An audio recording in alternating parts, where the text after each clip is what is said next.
আসসালামু আলাইকুম। আজকে আপনাদেরকে আমি একটা বাস্তবিক গল্প শোনাবো।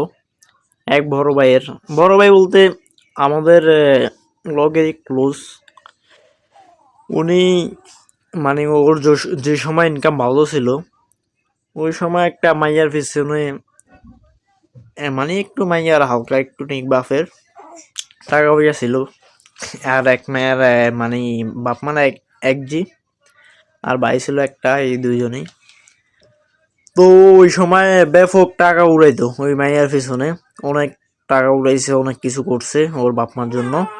তো যাই হোক, মেয়ে রাজি হয়েছে, রাজি হওয়ার পরে ওর মেয়ের সঙ্গে বিয়ে হয়েছে। বিয়ে হওয়ার পরে কিছুদিন পরে আপনার 1-1.5 বছর যাবৎ যখন ওর একটা বাচ্চা হয়েছিল, তখন থেকে এখন আর ওই ভাইয়ের ইনকাম সোর্স অফ হয়ে গেছে বা একটু অবস্থান খারাপ হয়ে গেছে। তখন থেকেই মেয়ের মা আর মেয়ের দাদি এবার আর রাজি না ভাইয়ের প্রতি। এখন মানে ওনাদের তো অনেক টাকা ছিল মেয়েদের, সেই জন্য আর মানে ওনারা ভাবতেছে যে মেয়ে মানুষ একবার বিয়ে দিছে, এমন দরকার হলে আর 10 বার বিয়ে করাইতে পারবো।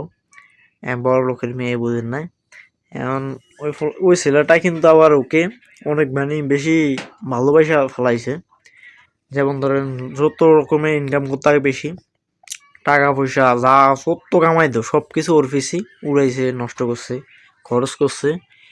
কিন্তু আজকের দ্বারা কি হইলো, যখন একটা বাচ্চা হইলো, তখন থেকে আজকে দেখলাম মেয়ের সঙ্গে কথা বলতেছে।